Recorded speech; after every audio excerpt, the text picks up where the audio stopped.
बिस्मिल्लाहिर्रहमानिर्रहीम, अस्सलाम वालेकुम। आई एम ख्वाजा मोहसिन इनाम। स्टूडेंट्स, इस लेक्चर में हम पिछले लेक्चर के इंपॉर्टेंट पॉइंट्स को समराइज करेंगे और उसके बाद इनवर्स ट्रिग्नोमेट्रिक फंक्शंस के ग्राफ्स बनाना सीखेंगे। आइए स्टार्ट करते हैं। Students, first point,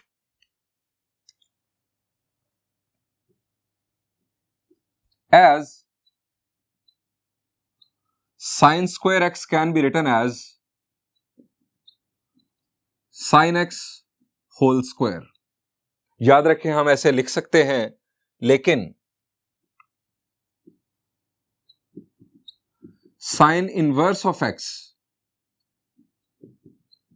sin x whole power -1 के इक्वल नहीं होता। यह बहुत इंपॉर्टेंट पॉइंट है जो आपको याद रखना है। स्टूडेंट्स, ये बहुत कंफ्यूजिंग नोटेशन है इनवर्स फंक्शन को रिप्रेजेंट करने का। वजह आपने देख ली कि जब यहां पर स्क्वायर लिखा है तो हम होल स्क्वायर के तौर पर इसे लिख सकते हैं, लेकिन जब यहां पर -1 लिखा है तो पता नहीं चलता कि ये इस वक्त -1 इनवर्स फंक्शन को रिप्रेजेंट कर रहा है या इस वक्त -1 जो है ये फंक्शन की पावर है, ये पता नहीं चलता। इस वजह से मैथमेटिशियंस ने इनवर्स फंक्शन को रिप्रेजेंट करने के लिए एक और नोटेशन इंट्रोड्यूस करवाया, और वो क्या है वो जरा देखिए।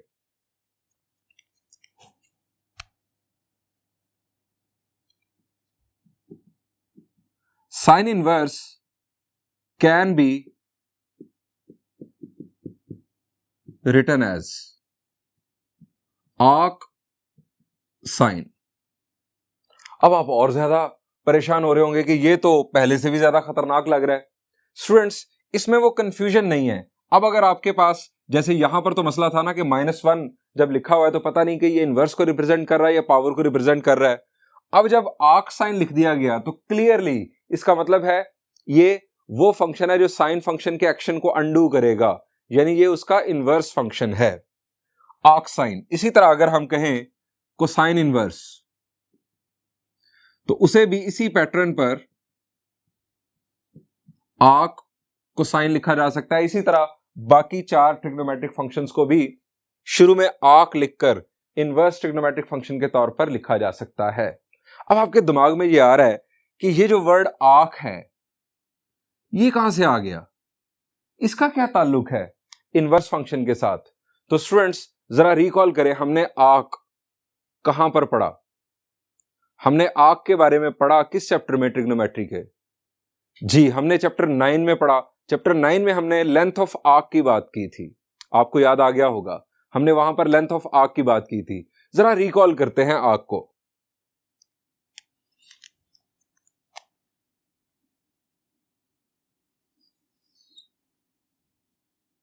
स्टूडेंट्स, ये एक सर्कल और ये इसका सेंटर।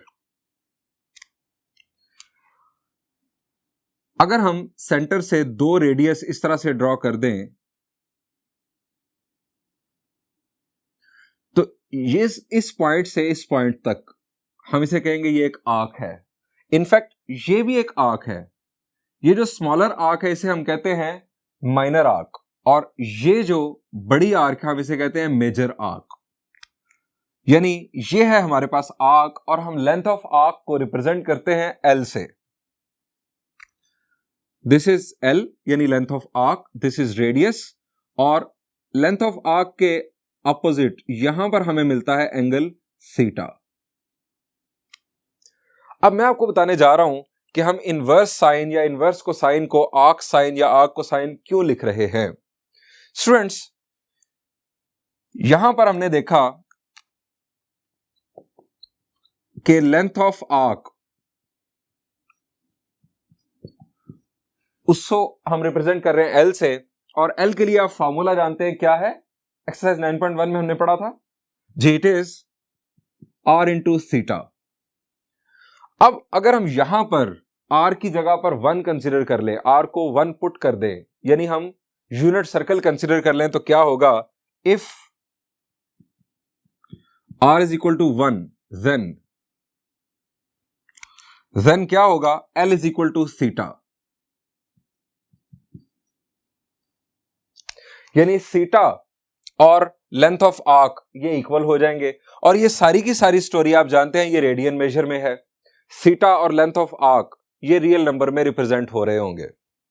अब जब हम कहेंगे साइन ऑफ थीटा, तो इसका मतलब होगा साइन ऑफ आर्क, यानी sine of length of arc, यानी लेंथ ऑफ आर्क और थीटा इक्वल हैं इफ वी से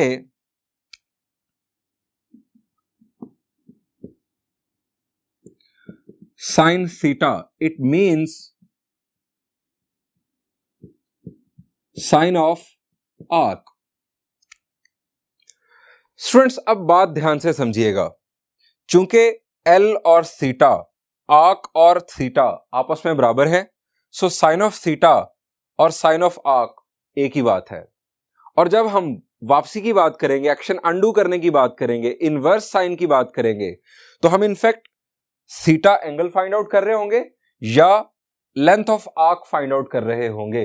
यानी इनवर्स साइन फंक्शन हमें थीटा वापस करेगा या लेंथ ऑफ आर्क वापस करेगा, इसलिए हम इनवर्स साइन फंक्शन को आर्क साइन कह सकते हैं।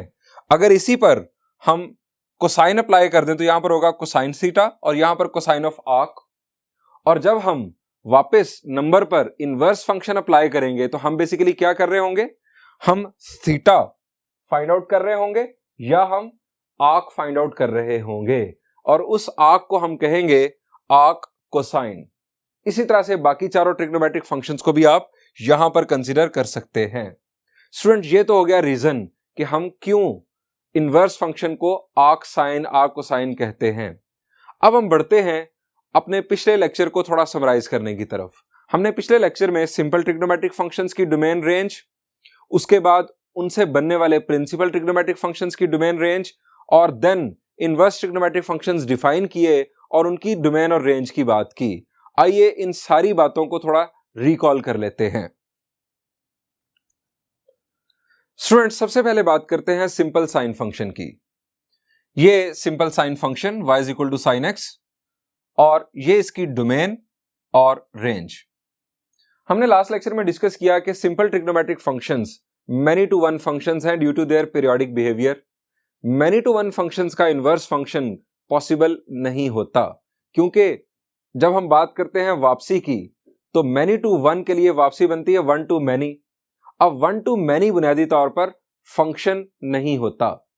हमने सिंपल ट्रिग्नोमेट्रिक फंक्शंस को प्रिंसिपल ट्रिग्नोमेट्रिक फंक्शंस बनाया। किस तरह से? हमने उनकी डोमेन रिस्ट्रिक्ट की। Principal trigonometric functions one to one functions हैं। प्रिंसिपल साइन फंक्शन की डोमेन, रिस्ट्रिक्टेड डोमेन आप देख रहे हैं, from -π/2 to π/2 end points included, लेकिन रेंज वही है। याद रखें, प्रिंसिपल फंक्शंस के लिए रेंज में कोई चेंज नहीं आता, हम सिर्फ और सिर्फ डोमेन को रिस्ट्रिक्ट करते हैं। अब ये आ गया हमारे पास प्रिंसिपल साइन फंक्शन और इसकी डोमेन और रेंज। इससे बना इनवर्स साइन फंक्शन। अब inverse sine function principal sine functions के एक्शंस को अंडू करता है, यानी जो इसकी डोमेन है वो उसकी रेंज होगी और जो इसकी रेंज है वो उसकी डोमेन होगी। तो स्टूडेंट्स, ये इनवर्स साइन फंक्शन, और ये आप देख रहे हैं कि हमने डोमेन और रेंज की जगह बदल दी, यानी जो उसकी रेंज थी वो इसकी डोमेन हो गई, जो उसकी डोमेन थी वो इसकी रेंज हो गई। स्टूडेंट्स, बिल्कुल इसी पैटर्न पर सिंपल कोसाइन फंक्शन, उसकी डोमेन और रेंज, और उसके बाद प्रिंसिपल कोसाइन फंक्शन, उसकी restricted domain from 0 to pi and points included, और रेंज वही, और उसके बाद इनवर्स कोसाइन फंक्शन, और हमने डोमेन और रेंज की जगह बदल दी। बिल्कुल इसी पैटर्न पर सिंपल टेंजेंट फंक्शन, डोमेन और रेंज, और उसके बाद प्रिंसिपल टेंजेंट फंक्शन, उसकी रिस्ट्रिक्टेड डोमेन और अगेन रेंज वही, और उसके बाद inverse tangent function. Then fourth number पर cosecant function, simple cosecant function की डोमेन और range, then principal cosecant function की डोमेन और देन रेंज, और फिर इनवर्स कोसेकेंट फंक्शन के लिए डोमेन और रेंज। बिल्कुल इसी पैटर्न पर सेकेंड फंक्शन, डोमेन और रेंज, फिर प्रिंसिपल सेकेंट फंक्शन, डोमेन और रेंज, और इनवर्स सेकेंट फंक्शन की डोमेन और range. Then cotangent function, simple cotangent function, principal cotangent function, और इनवर्स कोटेंजेंट फंक्शन। स्टूडेंट्स, इस तरह से आपको तीनों फंक्शंस इकट्ठे दिखाने का मकसद यह है कि आप चेंजेस देख लें, आप इन इमेज को अपने दिमाग में बिठा लें, आपको डोमेन और रेंज याद करने में आसानी होगी। आपको पता चल गया कि सिंपल ट्रिग्नोमेट्रिक फंक्शन और प्रिंसिपल ट्रिग्नोमेट्रिक फंक्शन में फर्क सिर्फ और सिर्फ डोमेन का होता है, रेंज में कोई चेंज नहीं आता। और उसके बाद आपको पता चल गया कि अगर आपको प्रिंसिपल ट्रिग्नोमेट्रिक फंक्शन की डोमेन और रेंज याद है तो आपको इनफैक्ट इनवर्स ट्रिग्नोमेट्रिक फंक्शन की डोमेन और रेंज भी याद है। सिर्फ आपको स्विचिंग करनी है, जो रेंज होगी वो डोमेन बन जाएगी और जो डोमेन होगी वो रेंज बन जाएगी। स्टूडेंट्स, अब हम सीखेंगे कि इनवर्स ट्रिग्नोमेट्रिक फंक्शंस के ग्राफ्स कैसे बनाए जाते हैं। आइए बात करते हैं।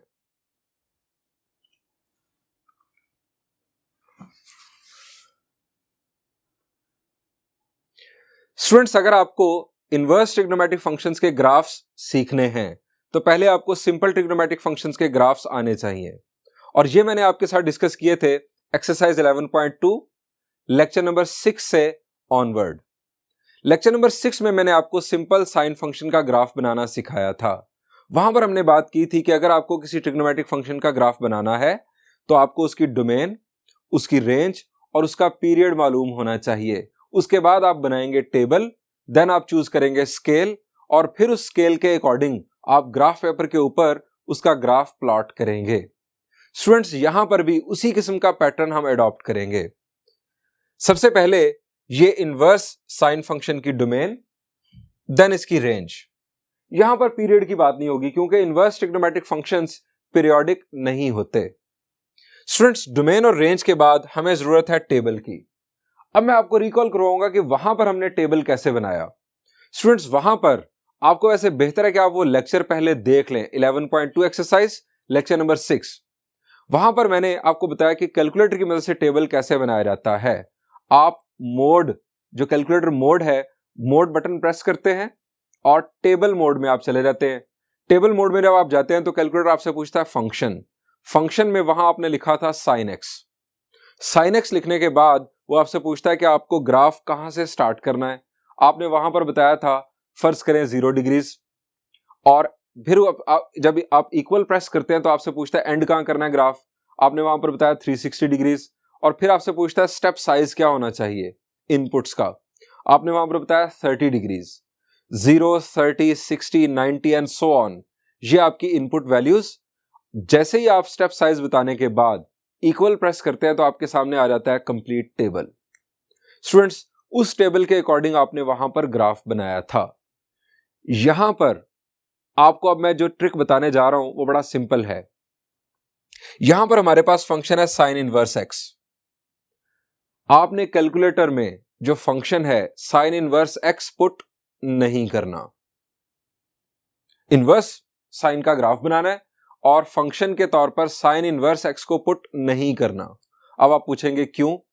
स्टूडेंट्स, अगर आप इनवर्स साइन फंक्शन के तौर पर इनपुट करेंगे तो आपकी यहां पर डोमेन है -1 से 1।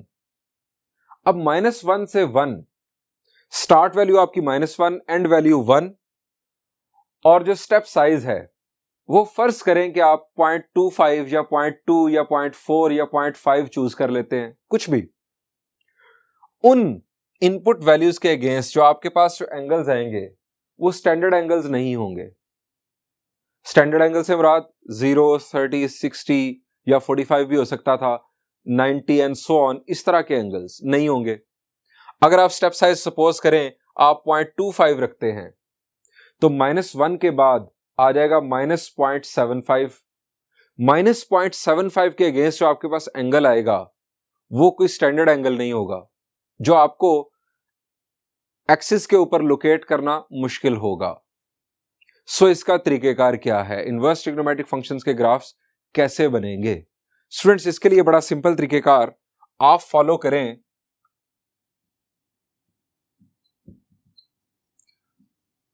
y is equal to sine x, principal sine function. ये प्रिंसिपल साइन फंक्शन, इसमें जो x है वो बुनियादी तौर पर ये इंटरवल है -π/2 से π/2। और y जो है वो है -1 से 1। आप कैलकुलेटर को इनपुट के तौर पर सिंपल साइन फंक्शन दें, स्टार्ट वैल्यू -90 डिग्रीज और एंड वैल्यू 90 डिग्रीज। अब -90 और 90 स्टार्ट और एंड वैल्यूज देने के बाद वो आपसे पूछेगा स्टेप साइज, वो आप बता दें 30 डिग्रीज। 30 डिग्रीज जैसे ही आप उसे स्टेप बताएंगे और इक्वल प्रेस करेंगे, आपके पास कंप्लीट टेबल आ जाएगा। अब इस टेबल में x जो है वो एंगल है और y जो है वो आउटपुट वैल्यूज हैं यानी नंबर्स हैं। आप इस टेबल को उल्टा नोट करें। आपके पास आ रहे हैं y नंबर्स, आप यहां पर एंगल्स आप लिख दें y के सामने, और x आपके पास वहां पर एंगल्स हैं लेकिन यहां पर आप नंबर्स लिख दें, यानी उस टेबल को उल्टा नोट करें। वो टेबल नोट करने के बाद आप देन स्केल की तरफ आ जाए। वहां पर हमने स्केल चूज क्या किया था, अब आपको मैं रिकॉल करवा देता हूं। हमने चूज किया था एक्स एक्सिस पर 1 स्मॉलेस्ट स्क्वायर 10 डिग्रीज के इक्वल। अब ये चीजें जगह बदल रही हैं, ये स्केल आप ले जाएंगे वाई एक्सिस पर, और वाई एक्सिस वाला scale 1 big square is equal to 1 unit वो आप ले आएंगे एक्स एक्सिस पर। यानी स्केल आपका कुछ इस तरह से होगा, 1 big square on x-axis is equal to 1 unit और 1 smallest square on y-axis is equal to 10 degrees। यानी हमने स्केल्स को इंटरचेंज कर दिया, एक्स एक्सिस वाला वाई एक्सिस पर, वाई एक्सिस वाला एक्स एक्सिस पर, क्योंकि डोमेन और रेंज आपस में इंटरचेंज हो चुकी हैं। टेबल की रोज भी आपस में इंटरचेंज हो गई हैं। अब आप इस स्केल और इस टेबल के अकॉर्डिंग ग्राफ पेपर पर जाएंगे और बाकी वर्किंग वहां करेंगे। स्टूडेंट्स, इससे पहले कि हम इनवर्स साइन फंक्शन का ग्राफ बनाएं, मैं आपको प्रिंसिपल साइन फंक्शन का ग्राफ दिखाना चाहूंगा। स्टूडेंट्स, सबसे पहले प्रिंसिपल साइन फंक्शन का टेबल स्टार्ट हो रहा है -90 डिग्रीज से, एंड हो रहा है 90 डिग्रीज पर with a step size of 30 degrees. और ये इसका ग्राफ आप देख रहे हैं कि एक्स एक्सिस पर हमें नजर आ रहे हैं एंगल्स और वाई एक्सिस पर नंबर्स। ये हमारे पास प्रिंसिपल साइन फंक्शन का ग्राफ। अब हमने बनाना है ग्राफ इनवर्स साइन फंक्शन का। सबसे पहले टेबल में चेंज। स्टूडेंट्स, पहली रो एक्स ही रहेगी और दूसरी रो वाई ही रहेगी, लेकिन वैल्यूज आपस में इंटरचेंज हो जाएंगी। हम जानते हैं कि प्रिंसिपल साइन फंक्शन से इनवर्स साइन फंक्शन कैसे बनता है, डोमेन और रेंज आपस में इंटरचेंज हो जाती हैं। हम यहां पर नाम वही रखेंगे, यानी एक्स और वाई ही फर्स्ट और सेकंड रो रहेगी, ताकि एक्स वैल्यूज एक्स एक्सिस पर और वाई वैल्यूज वाई एक्सिस पर ही प्लॉट हों, लेकिन हम वैल्यूज को आपस में इंटरचेंज कर देंगे। अब यही इफेक्ट आएगा ग्राफ पेपर पर। एक्स एक्सिस पर अब आ जाएंगे नंबर्स और वाई एक्सिस पर एंगल्स। अब हम दोबारा इन पॉइंट्स को प्लॉट करेंगे। इन पॉइंट्स को प्लॉट करने के बाद बाय स्मूथ कर्व हम ज्वाइन कर देंगे कुछ इस तरह से। अब ये दोनों ग्राफ्स हम इकट्ठे देखेंगे, ये प्रिंसिपल साइन फंक्शन का ग्राफ और इनवर्स साइन फंक्शन का ग्राफ इकट्ठा। इन दोनों कर्व्स में स्टूडेंट्स एक ताल्लुक है, और वो ताल्लुक है रिफ्लेक्शन का। ये दोनों एक दूसरे की रिफ्लेक्शंस हैं। अब ये मिरर कहां पर है स्टूडेंट्स? अगर हम इन दोनों कर्व्स का मिड पॉइंट देखें तो वो एक लाइन बनती है, that is y is equal to x line. ये वो लाइन है जिसके ऊपर x और y आपस में इक्वल होंगे। चूंकि हमने जस्ट ऑर्डर्ड पेयर्स के x और y कोऑर्डिनेट्स को आपस में इंटरचेंज किया है, सो इन दोनों कर्व्स का जो मिड पॉइंट है वो y is equal to x बनता है। ये y is equal to x line, इस लाइन में ये दोनों कर्व्स एक दूसरे की रिफ्लेक्शन है। स्टूडेंट्स, हमेशा याद रखें, फंक्शन और उसके इनवर्स का graph y is equal to x line में रिफ्लेक्शन बनता है, एक दूसरे की रिफ्लेक्शन होता है। स्टूडेंट्स, ये इनवर्स साइन फंक्शन का ग्राफ हमारा कंप्लीट हुआ। बिल्कुल इसी पैटर्न पर आप इनवर्स कोसाइन फंक्शन का ग्राफ और इनवर्स टेंजेंट फंक्शन का ग्राफ खुद ड्रॉ कीजिएगा, बल्कि रिमेनिंग 3 ट्रिग्नोमेट्रिक फंक्शंस का ग्राफ भी। This was not part of our syllabus. In fact हमें सिर्फ और सिर्फ कंसेप्ट डेवलप करना था कि इनवर्स ट्रिग्नोमेट्रिक फंक्शंस के ग्राफ्स का सिंपल ट्रिग्नोमेट्रिक फंक्शंस या प्रिंसिपल ट्रिग्नोमेट्रिक फंक्शंस के ग्राफ्स के साथ क्या ताल्लुक होता है। स्टूडेंट्स, अब आप बाकी काम होमवर्क में कीजिएगा। Thank you and Allah Hafiz.